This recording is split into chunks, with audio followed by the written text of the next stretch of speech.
Hi class, welcome to Abroad Sex Education, where we talk about everything you wish you learned in school. I'm your host and your consultant of climax, Sin. And my co-host and superstar sexuality student for this lesson is Brooklyn. Hi. Hi. Thanks for having me back. Of course, my favorite. Sorry, Asa. This podcast is a sex education resource intended for an adult audience. We'll be having real, inclusive conversations about sexuality, pleasure, relationships, gender, identity, and more. Some topics may be considered explicit or sensitive for some listeners. My goal is to help break the stigma around sexuality to provide the kind of education many of us never got. I'm learning too, and I'm bringing what I learned straight to the classroom so we can grow together. You deserve to know what this is about, so you can make an informed choice to listen, or not. That's what consent looks like, even here. So today's lesson is going to be the climax of it all, understanding human sexual response. So it's going to emphasize the human sexual response cycle and orgasms. To start off, how do you define good sex? I would say good sex is multi-layered because it involves good communication. Obviously, the intention, I would hope, is that both people get off. But I do think that comes through communication and like sometimes maybe familiarity with each other. Because I feel like the first time that you're with a new partner, you both don't know each other's bodies that well and everybody's different. Mm-hmm. So I think good communication and then like enjoying pleasure for everybody. Maybe climax is not the right word for that because I guess you could still enjoy sex if you're getting pleasure from it, even if you don't finish. Yeah. I think if you had asked me when I was in my 20s, I would say like it was only good because, both people finished. Right. But I've come to the conclusion now where that doesn't necessarily need to happen. I think it's more of like feeling connected to the person. And I think there's a lot of misconceptions and societal pressures for, especially maybe on women, that to feel pressured that like maybe on both people actually, that both people probably feel pressured to make the other person finish and that they would think that something's wrong, they did something wrong, or they weren't good enough if that person doesn't finish. I think it is different considering that it's been a far shorter time for men to realize that women are sexual creatures. Kinsey's book, The Sexual Behavior in the Human Female, published in 1953, was the first instance where people really recognized like, oh, women are sexual creatures. So the fact that men have been distinguished as sexual creatures for such a long time. Mm-hmm. Versus seen as hysterical. Well, we'll get to that. Yeah. We'll get to these hysterics. So I don't think that there has been a lot of pressure on heterosexual men's side to give women orgasms. Some people really can't find the clitoris. Yes. Well, if they haven't found it, they should go and watch the lesson number 3 because we explain where you can find it. If we throw out the idea of sex being goal-oriented, what would you say the point of sex is? Oh, that's a nice question. I would say the point of sex is to connect with your partner. Actually, I take that back. I think the goal of sex can vary and there's not always the same goal. Because I think sometimes it could be to connect with your partner and if you're like in a romantic situation. And then sometimes I think it's just for pleasure of the person and or persons participating. Yeah. I think it could be all of those things. It could be it can be procreation if people are trying to have I a baby. forgot about that. I didn't even want to think about that. Right. I forgot entirely about that possibility. It's about avoiding procreation. But yeah, I think connection could be part of pleasure, but pleasure doesn't always have to be like, oh, connection. That's why like people do have one night stands too, Mm-hmm. Let's go into the lesson plan to see what subjects we're going to be covering. We are going to do history, where we're going to trace the titillating timeline of orgasmic lore. We're also going to go into social science, where we break down the different sexual response models that explore how desire, arousal, and pleasure work. Then your pop quiz, and you always seem to get this one, is going to be math again. I'm going to give you different statistics, and they're going to be on orgasm stats and satisfaction gaps and who's really finishing. Oh, okay. So for history, we are going to start. Well, you mentioned hysteria already, and hysteria is going to be a great place to start. So, how women have been labeled hysterical comes from this the theory of the wandering womb. The earliest record of this was probably found in the 4th and 5th century BCE in the gynecological treatise of the Hippocratic Corpus, Disease of Women. This theory basically says that a woman's uterus would just fuck off in her body in different parts because it was thirsty. So it would move Yeah, they thought it would like move to just like your head or something. Yeah. Oh, that's so interesting because like we now have a phrase about men like always thinking with the wrong head or whatever. And so it's so interesting that it started with us. Yeah. I love it. Go us. So they thought that because the uterus was thirsty, it was going to travel to different parts of the body and that it was causing different ailments depending on where it would be. And the condition is named after the Greek word for uterus, which is hysteria. So this became the foundation for the condition now known as hysteria. And in the early modern Europe, this condition was an explanation for mysterious medical ailments surrounding women. But for a brief moment in time, it was associated with witchcraft and wizardry. I love that even more. This is fantastic. I wish this hadn't gone out of style, and so much so that I might bring it back. And like if I behave in a way that somebody doesn't like, I'm like, oh, it's that wandering uterus. Sorry. Sorry, my uterus is in my shoulder right now. Yeah, sorry, not sorry. It's like saying you're ovulating. Like, sorry, I'm ovulating. This is why in pop culture now there's that Victorian belief that the doctors in that era would treat women's hysteria by giving them what is called a hysterical paroxysm, which is an orgasm. That it's a myth that's now. So it's actually not true. Oh, wow. I'm really disappointed actually by that. This specific myth was just something someone gravitated to because it's connected to like the invention of the vibrator. Oh. We'll get more into that when we get to the episode about vibrators, but they didn't actually treat women who were quote unquote hysterical with hysterical paroxysms. They actually recommended, so the cure they recommended for this was having sex with your husband. Oh, okay. Because if the uterus was looking for liquid, what better liquid than your husband's semen? Oh, is that why it's moving? Because it's thirsty looking for liquid. Yeah. I see. Okay. I missed that was why. Okay. Yeah, it was just like fucking off in the body being like, I want the water, let me... This is an X-file. Yeah. I like it. Okay. So, of course, they had to find a way that a man can be the cure for this female issue. This was during arranged marriages as well back then, or were we like romancing? This is the 1800s. The hysteria, the wandering womb, was just a theory that had predated that. The curing women's hysteria with orgasms myth was specific to the Victorian era. I see.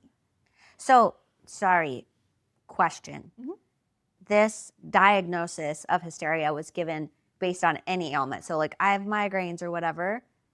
That was then they would go to the doctor with these symptoms of random things, and it was always credited to you need to go have sex with your husband. I don't know what the specific ailment was, but it was anytime a woman was deemed hysterical. Okay. That's when they told them, like, well, it's because your womb is all over the place. You need to go have sex with your husband. I see. And they even explicitly told them, like, masturbation would make it worse. Oh, okay. So. And if women didn't have a husband, then what? Like if they were never married. I was going to say like maybe they would just be in an asylum. Well, common treatments would include hysterectomy, water treatments. Oh, boy. People were trying to say this is why vibrators were invented. And it was in a similar time, but vibrators weren't specifically invented for this. Vibrators were actually invented for men and for ailments for men. They sometimes used vibrators to treat women, but it was never on their vaginal area or their vulva. Oh, it was more of like a massage tool? Yeah. Or institutionalization. So yes, you are right. Big yikes. They would be committed into asylums by their family members if they were unmarried or had no male protector, quote Yikes. unquote. So since their uterus was out there gallivanting, they believed that husband's semen would be the thing that healed them. Nice. So in the presentation right now, if you are listening to this podcast where you get your podcasts, we also have this episode on YouTube, and you'll be able to see the picture that I'm talking about. But this is a drawing of a woman with hysteria in a book from 1893. It's just like a woman having different facial expressions. So I went ahead and took the liberty to assume what she's actually thinking based off my personal experience. So this has no scientific or historical backing whatsoever. Just based on her facial expression, this is what I think she's actually thinking instead of being hysterical. So first off, she's probably like, I simply cannot with this to-do list today. I have so much shit to do. She just seems like stressed, you know? And then in her second one, she's like, my moon cycle has begun and I have such a headache. So I think she probably has a migraine, which is really A common. lot of them are touching their heads. Yeah. Which, you know, migraines are a common symptom of when you're going through your menstrual Of cycle. the uterus. Yeah. Yeah. When your uterus is wandering to your brain. And then the third one, I would just imagine because she looks pissed. I'm like, if Jonathan breathes near me tonight, I shall scream. So it's like, if, you know, because sometimes you get through those phases where you're like, don't touch me right now. Like when you're on your period and you just feel gross. This surprise one, it's like sometimes you forget things when you're on your period because your hormones are going out of fucking control. So she's like, wait, did I send the cook or did I send the cook to the market or did I just think about it? And then she looks still like she has that migraine still, but it is like more annoyed. So I imagine she's screaming, Reginald, don't put your sister in the dumbwaiter. Reginald is what I want to name my pet raccoon that I don't have, but I want, and I want him to be my butler. Reginald is Winston's middle name. That's right. Yeah. Winston Reginald. It's perfect. I need a raccoon. And then lastly, I think with her, she has her arms up and she's like, did someone just hex me or is it another Tuesday? Because realistically, she's like, I don't know what's wrong with me. Mercury is in retrograde. Yeah. In that one, you can tell. So again, no historical backing of these whatsoever. I just based these on her facial expressions. Body language. Yeah. We cannot talk about the human sexual experience without talking about these two researchers. This is Masters and Johnson. They are pioneers in sex research. Their research began in the late 1950s, and they took a very observational research approach. So they basically just watched a bunch of people have sex, and they wanted to chart the phases people go through while they're having sex. It was like they were watching animals in wildlife, but just now humans in a... Really studying their behavior. Yes. Initially, their work was limited to sex workers, which was helpful because it was a bunch of people that knew about sex and they were consenting to it. But as their work became more popular, more people got involved, but they were mostly straight white people. Oh, right. A lot of them were married couples too. Could have been some hate sex in there. After their research, they ended up observing over 10,000 complete cycles of the sexual response model, which is what we'll get to in the social science section of this presentation. But their work was really important because it's one of the first times people really studied sex. And this was the very base model of the sexual response. So this was something that in human sexuality classes, one of the key points that you learn about.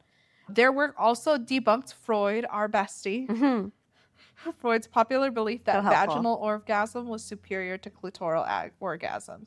So, you know Freud and his praise for being the most wrong person. We still talk about him in Yeah. every psychology class.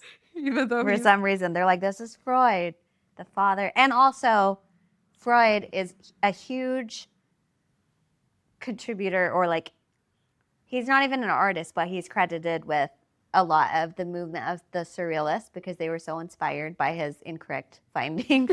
And I mean, they were sexist too, the surrealists, but It's just he's everywhere. You just can't escape him. Yeah. He's everywhere, even though he's so wrong Right. about a lot of things. But they debunked his belief that vaginal orgasms were superior to clitoral orgasms. Just fun facts about them specifically. So Masters, the guy in the picture, Okay. he was a gynecologist, and Virginia Johnson, was a psychologist. Interesting. She was initially hired as his assistant, and so while they were working through the project, their professional relationship became romantic, but he was also married. So, of course, because that was such a scandalous thing, naturally, a TV show was made about them in 2013 called Masters of Sex. Mm-hmm. I've only watched a couple episodes, but it's because it's on Showtime, and I'm not going to pay for Showtime. I also don't have Showtime. I remember you mentioned it, and I was like, I don't have access to it. They were married for quite a long time, but they did end up divorcing at some point. But they continued to work together because they were really dedicated to the research. Oh, wow. So after they broke up, then they continued. Mm-hmm. But while William Masters is really important, he brought a lot of the science side of it. Mm-hmm. Virginia Johnson, she was an absolute baddie. I adore her after learning about her more. When I was doing research on their work, she's credited as a psychologist. But I was thinking about it, and I was like, how is she credited as a psychologist when this is the 1950s? Like, women were barely allowed to, like, go to college. Like, they didn't have rights. Like, how did she become a psychologist? Well, she's actually not a psychologist. She doesn't have a formal degree in psychology at all. She started college. She never finished. She just got hired on as his assistant. She contributed so much to the field that she's considered an honorary psychologist. Oh, that's awesome. Yeah. Because I did wonder why she came on as an assistant if she's a psychologist. Mm-hmm. So that is amazing. Yeah. And so one of the reasons why he hired her, because they thought she was hot, obviously. They hired her because she had really good interpersonal skills and she had a really deep understanding of human behavior. So when they were doing their interviews, she was always the one that made people feel comfortable, and she analyzed the psychological components of their findings. So that's why she was credited as a psychologist. Amazing. Yeah.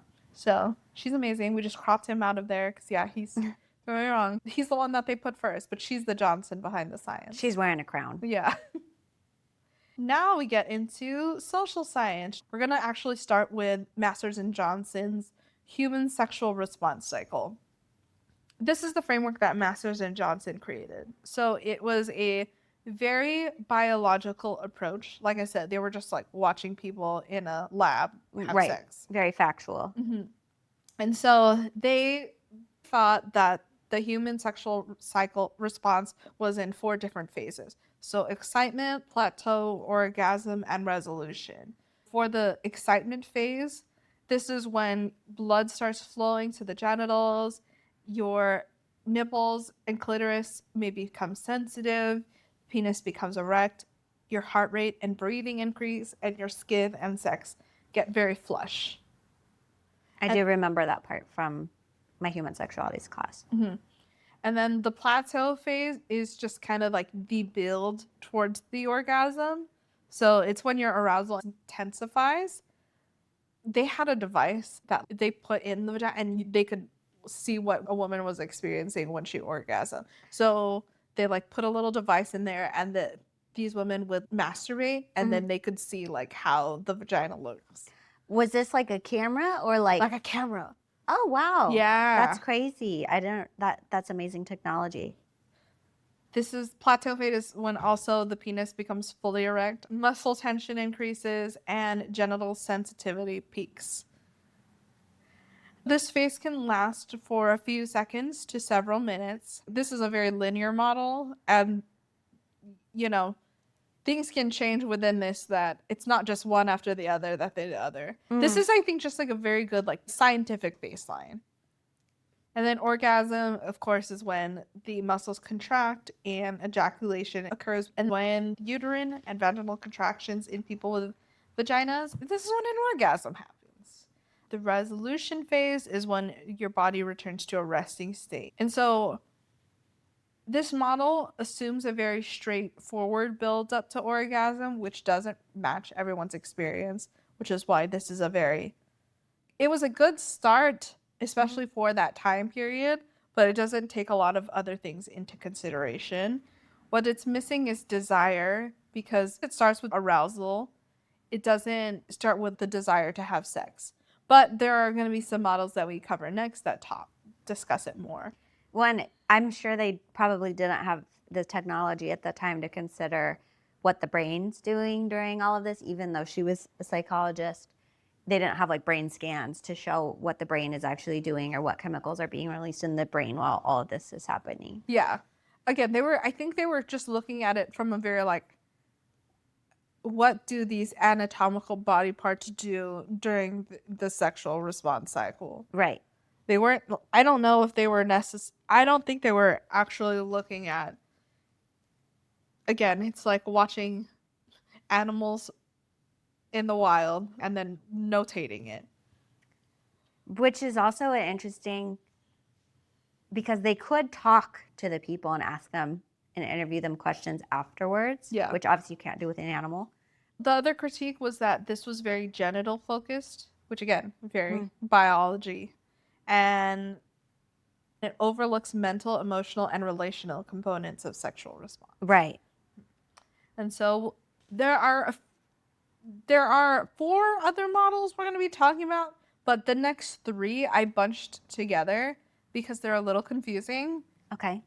And while they are helpful, I don't think they're as prominent as this one from Masters and Johnson and one that we'll end up getting to. Okay. Or which I guess is the 5th one. So,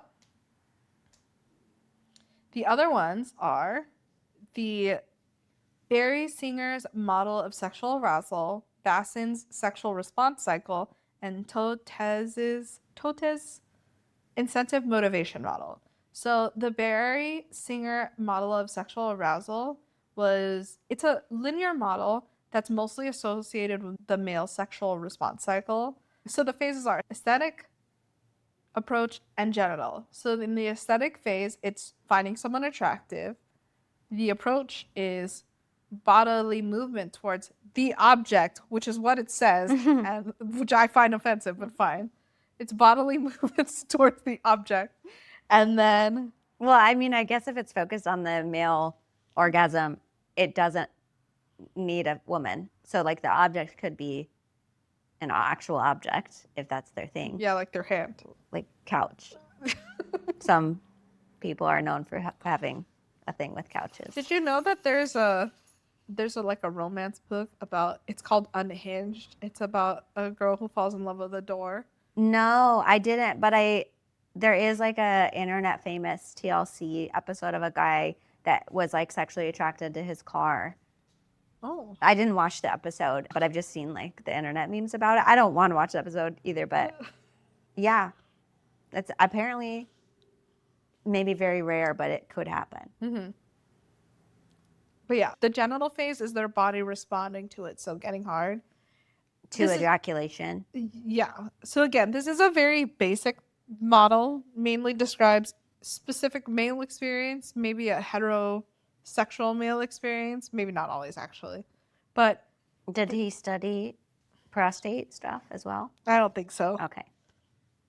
It's very basic, very questionable, but it also does kind of sound like how some men I've talked to explain their arousal.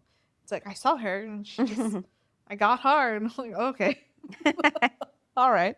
Step 1, step 2. Yeah. Point A, point B.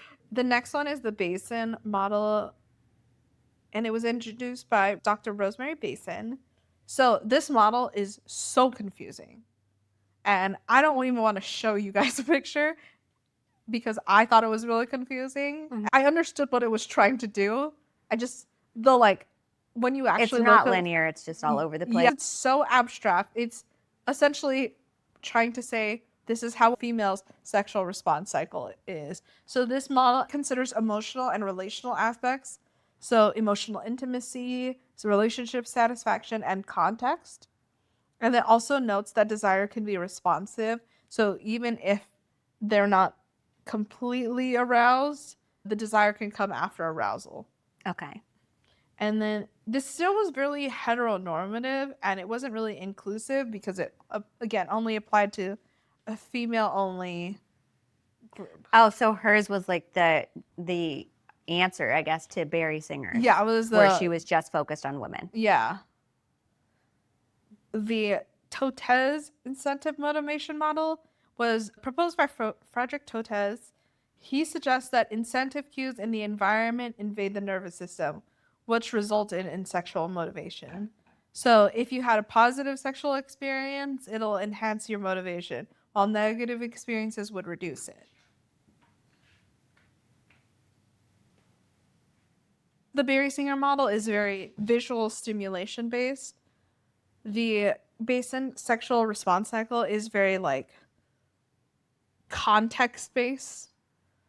And the Totez model is very, there's internal and external factors that can contribute to this. And while all of these are helpful, one model that is popularized today that I think has done a really good job of explaining things now is the Bancroft and Jansen dual control model. You've heard of this one because I know you're reading the book that I gave you about this. Yeah. This model was developed in 1990s by Eric Jansen and John Bancroft at the Kinsey Institute. So yay, Kinsey Institute. Yeah, Kinsey. The dual control model is a combination of that Bassin sexual response cycle and Totez incentive motivation model. It provides a lot more variability in a person's sexual response. This model was popularized in the book that I am having you read, Come As You Are by Dr. Emily Nagoski. So the easiest way to describe it, and which is how Dr. Nagoski describes it in her book, we each have exciters and inhibitors.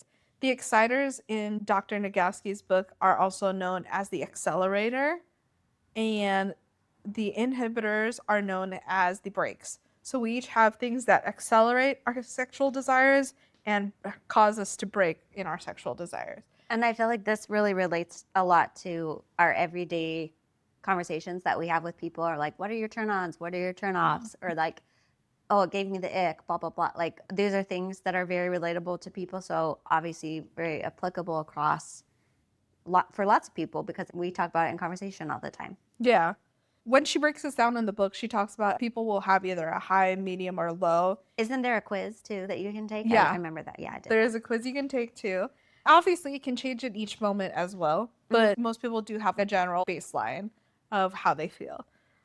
But this model is supposed to have a lot of variability. So again, it can be situationally dependent. So, for example, say you're on a beautiful romantic vacation with your partner. You just had a lovely day, you know, sitting on the beach, drinking cocktails or whatever. Or you just came back for a really romantic dinner on this vacation. You might have a really high accelerator and a low inhibitor because you're just really in the mood. Oppositionally, you could also have a person in a relationship who's super stressed about their job and the domestic labor they have to do. And then if their partner comes up to them saying like, oh, hey, like you want to have sexy times, they could get really frustrated. Their brakes are really high because of the stress of all the things that they're doing. So it considers all those factors that can either cause you to not want or want to have sex. Any thoughts? Yeah, so I think, like I said, I felt like this one is a very accessible one to the general population. Mm-hmm. I do like that you have the visual of like the seesaw and kind of weighing things in and out, and it helps to sort of understand that there's like a time and a place of when you might feel a particular way or a different way. I also, when I was reading the book and taking the test, I already knew how I was going to come out and how I was going to rate and rank in each of those. But I do think it's something that's just good to know about yourself. Mm-hmm. Yeah, I agree. What did you get when you took it? I got low inhibitions, high excitations. And I knew that it would be that way. I think I got high excitations and medium inhibitors. I think it can switch though. I think there are some moments where like I'll get like PTSD. I do feel like I'm also picky about who I like. And then when I do like them, then it's like high expectations, low inhibitions. But like just walking around in the general world, it's like a small percentage of those people that I would be interested in. Right. That's why I really like that Come As You Are book, because that was the first time I ever heard about this model too. Mm-hmm. Same for me, actually. And I thought it was a really good, especially with couples when they are fighting about, when they have like off sexual drives. Right. It's like a good way to come together and see like, okay, Haha. it's a good way to come together and see what can be the things that are stressing a person out that they may not want to have sex, or things that will get them in the mood. That's a good point, because I always feel like a lack of sex is a symptom of something else in either in your life or a relationship or your personal health or whatever. And so you might not be talking about what your inhibitions are at that time once you're in a relationship with somebody for however long. So I feel like this is a model that you can continuously come back to and it still has relevance. I also like that this model isn't like, oh yeah, and then there's an orgasm. The Masters and Johnson was a very biological observation of what sex between two human beings could be like. This is a model that really considers why and the desire right, for as people well to as have say, sex. which I feel like both are important to have the knowledge on Mm-hmm. as an adult to understand your own body and things like that. But I feel like you do need both. You need the complete knowledge, the complete picture. Yeah. All right, you ready for math? You want to hear a pop quiz? Yes. I'm Yay. nervous. I hope I get it right. Pop quiz only has like 3 questions. Okay. So, according to a PubMed study of nearly 25,000 single adults, what was the typical orgasm rate for men? A, 80 to 95%, B, 65 to 70%, C, 70 to 85%, or D, 45 to 55%. So this is asking what percentage of men ejaculate when aroused. Mm-hmm. I would say A, 80 to 95%. Okay. That has to be right. I can't believe that it's not right. It's actually C, What? 70 to 85, which is so Fellas, you're getting a C, 70%? Percentage of people who reported experience orgasm most or every time they had sex. Oh, okay, this was during sex. Yeah, during sex. So men say that 70 to 85% of the time they would experience an orgasm during sex. That's very high still. It is. Are they faking it, the other 15%? Or are they just like, oh, I lost it?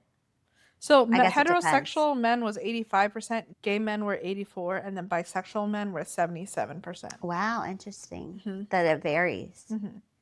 And I would expect for gay men to have the highest. That's what I said. Right. I thought gay men would They be know what they're 100. doing, yeah. Yeah. Like I would expect them to have the highest. That's what I thought. But this also was a study done in 2014, so. Okay. We need more data, more science. In that same study, what do you think the orgasm rate range was for women? So is it A, 23 to 38%, B, 46 to 58%, C, 32 to 47%, and D, 54 to 69%? I think some of these numbers are making me real sad. I think it's D, 54 to 69%. So it's actually 46 to 58% in this study of women experiencing orgasms during sex. This study was done by the National Survey of Sexual Health and Behavior. It revealed a consistent orgasm gap in heterosexual encounters between men reaching orgasm far more often than women do. If sex is stopping after the man ejaculates and then they're not continuing to please the woman, then that would account for the discrepancy. Mm-hmm. Lesbian women report orgasms as often as heterosexual men, though, so 75 to 85%. A lesbian once told me, we were talking about this, and she was talking about when she goes down on a woman, when she goes down on women, how some women have told her that in the past, like, this guy's not that good or whatever, and she was like, I've never had a problem with it. So I think there is an understanding between gay couples, like they understand the body a lot more. So I feel like there's just a lack of knowledge happening between heterosexual couples that either needs to be communicated through the partners or from listening to this podcast. Yeah. And again, we also will note that women weren't deemed sexual creatures until... Well, and this is completely anecdotal, but I do know some women have had partners that didn't care about if they finished, or were like experiencing pleasure. So like, don't be with those men. Yeah. Screw those guys. I know it's in this book and I don't have but I want to know, wasn't there like, what's the rate of like women who've actually never experienced an orgasm before? That is also fascinating to me. And I wonder if one of my questions for you is later at the end, but I want to know are there some women that physically cannot experience orgasms, that their body biologically cannot? Oh, I don't know. I mean, I wouldn't think that would be a specific gender thing. I think it could be like, I wonder, let's Google. Yes, because also I once watched this documentary about people that had some type of paralysis. There was men in all the interviewers, but from like the waist down, they were paralyzed for one reason or another. And then they found other ways that aroused them. Like they would like this one guy hired like a prostitute or sex worker to come, and she would like rub his earlobes. That was like his thing, and that got him off. So he was still able to finish and have an orgasm, even though he was paralyzed from the waist down. But it was like a completely alternative way of doing it. Mm-hmm. There was a woman that came into the sex shop that I used to work in. Mm-hmm. She was just browsing and she didn't seem like she was really going to buy anything. But she was telling me how she can experience an orgasm, but she doesn't feel the buildup of it because she got waxed at some point and they waxed. I don't like this. Yeah. Where this is going. They actually like waxed part of where her like clitoris was. So since then, she hadn't been able to experience what would be considered the plateau phase of the Masters and Johnson cycle. And obviously, that's a fucking bummer. I was so sad for her. Yeah, I would be like, sue the shit out of that company. She was like, oh, when I use a vibrator, it does nothing. And you know me, I'm an advocate for clitoral stimulating toys that are specifically the womanizer and revive toys. Mm-hmm. And I ended up selling her on the first womanizer that ever came out. I'm a good salesperson when I really believe in the product. Mm-hmm. I remember saying to her, based on what you're telling me, I would recommend something like this because since the clitoral stimulator surrounds the clitoral bulb, that pulsing motion makes it feel like it's like sucking on the clitoris. And I think it'll help with the build-up versus like just like a vibration. I see, yeah. Yeah. And had she found like an alternative way that she experienced any pleasure or no? So she bought it. She ended up buying the womanizer. And after an hour, she called the store back. She was like, this was the best. She was like, you're amazing. This was the best thing ever. Like, this really helped with that issue that I was having. Yeah. That's a happy ending, literally. I'm really happy for her. So it was really great. I forgot why did we even get on? Well, we're talking about like if there are women that physically cannot orgasm. It's not gender specific, but there is a medical condition called, let me Google it. It's called anorgasm. Oh, anorgasmia. Oh, neurological disorders like multiple sclerosis, spinal cord injury, or diabetic neuropathy can damage the nerves involved in sexual sensation and orgasm. I see. Oh.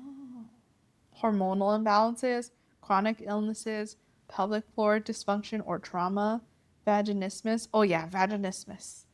Do you know what vaginismus is? Is that the bacteria? No, it's like when your vaginal canal spasms and like closes when it feels like there's something getting inserted. Oh. So it's like a reaction, like a spasm reaction. So it makes it difficult. It makes it either even difficult for like an exam. or even possible to, And there's no like treatment that you could like do a therapy to like. That one does have a therapy. Oh, okay. I know that one does part of the therapy for that one involves like inserting different sized. Oh, they talk about that on Sex Education on Netflix. Mhm. The show. That's right.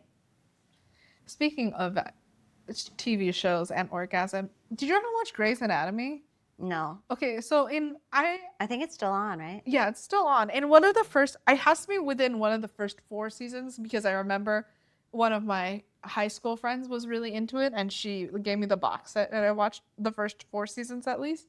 And there's an episode where there's like I don't know if it's actually a condition. I'll Google it right now. But it was like a woman that like would just have orgasms out of nowhere. I was going to bring this up because there are people with a condition where they have several, like lots of orgasms nonstop throughout the day. Like they can't live their life without coming multiple times throughout the day. Yeah. And I do feel like that would also suck. Yeah.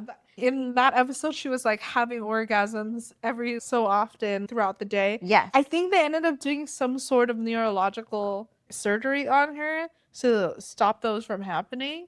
But it is a condition. Yeah. Let me look what it's specifically called. And it could be men or women, I think, that have that one. Yeah. Yeah. No. Oh, maybe not. Because then what would the guy would ejaculate somewhere? Anorgasmia is a type of sexual dysfunction in which a person cannot achieve orgasm despite adequate sexual stimulation. Oh, that's the person that can't orgasm. Yeah. What's it called when they can't stop orgasming?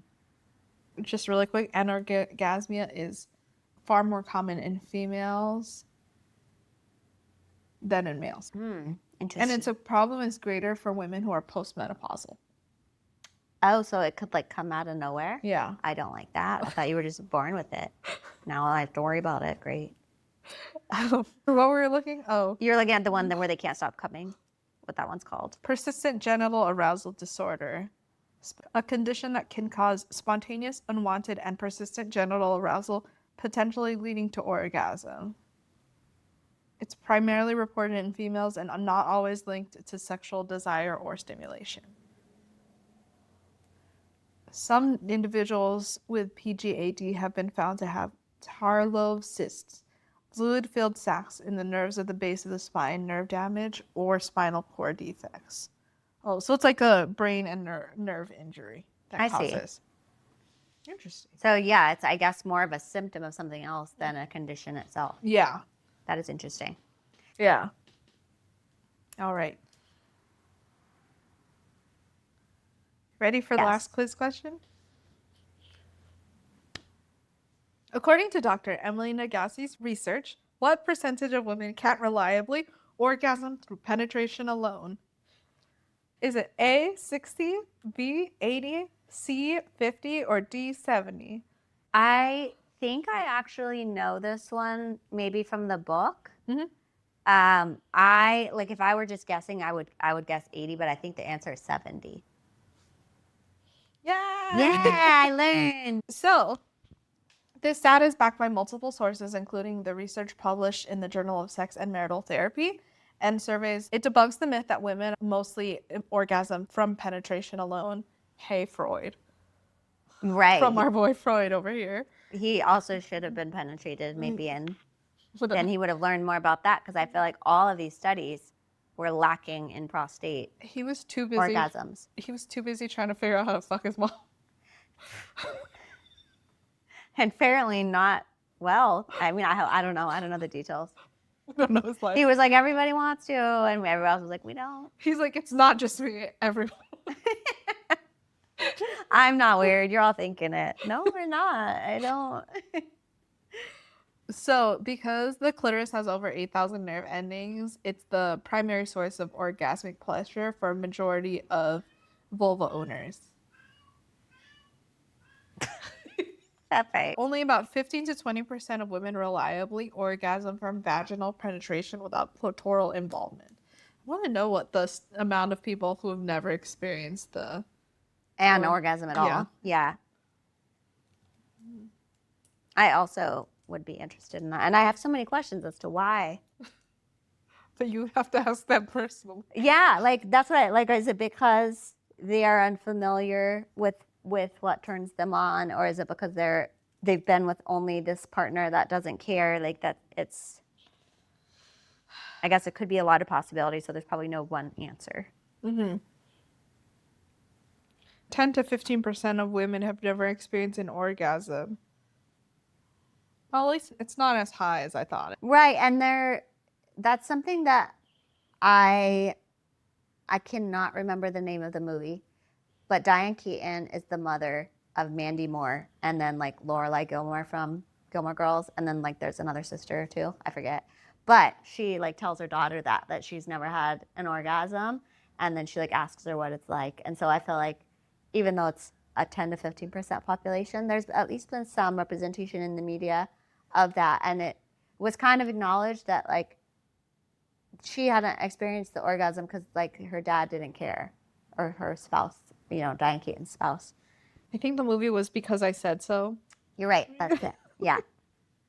I was like, I know exactly what that movie is. Good movie. I like it. 10 to 15%? Yeah. I hope that those 10 to 15% find this podcast and get themselves knowledgeable so that they can experience it. Can I ask my question? Yeah. Okay, so I asked a lot of them already, but I have a few other ones. One is, I've heard that men have been able to like train themselves. This is from the internet, so I don't know if it's true. Have been able to train themselves so that they can orgasm multiple times, but then they don't ejaculate the first couple times or whatever, however many times. So they're able to have multiple ones. Then they have like the big one where they ejaculate. Is this real? I think so. I'm pretty sure it is. Hold on.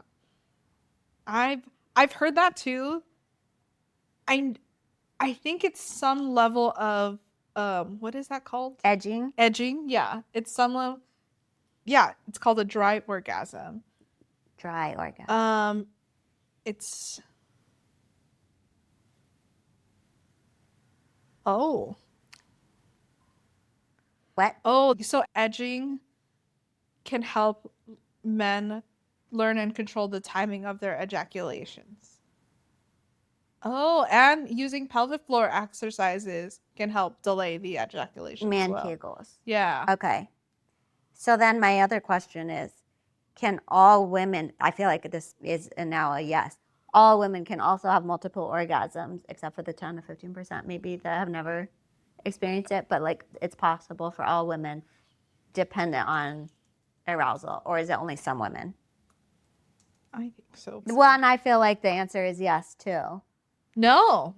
Oh, while women are generally capable of experiencing multiple orgasms due to their shorter refractory period, compared to men, it's not a universal experience. And then what's the average refractory period for men? That probably changes based on age, huh? Yeah, I think so.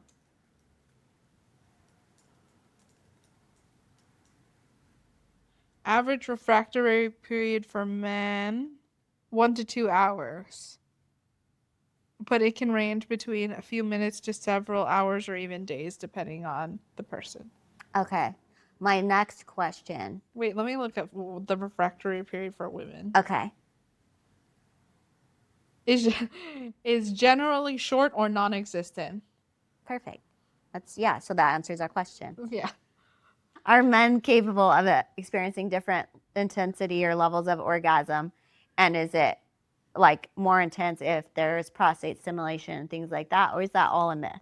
Oh, no, I think there is I think there's actually a difference. From my experience, from what I've been told when giving someone a prostate orgasm, it is a different feeling and it's like a more intense orgasm.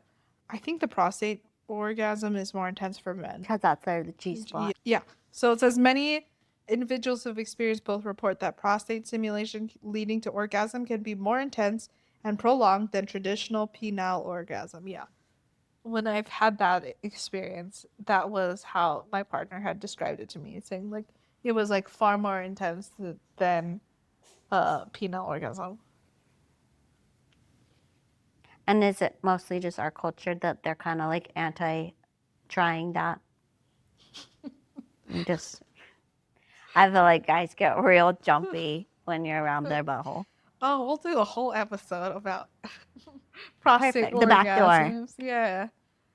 Because even my ex, he really like valued his masculinity, but He was actually really open-minded to it because he knew it was like a more intense orgasm. That Donald Sloss joke where he says like men are freaked out that they think it's not like a button, it's like a switch. And like it'll Oh, like it turns him gay? Yeah. That's so funny. Yeah. I mean, if you had that option, you're going to get better blowjobs, so Yeah. do it.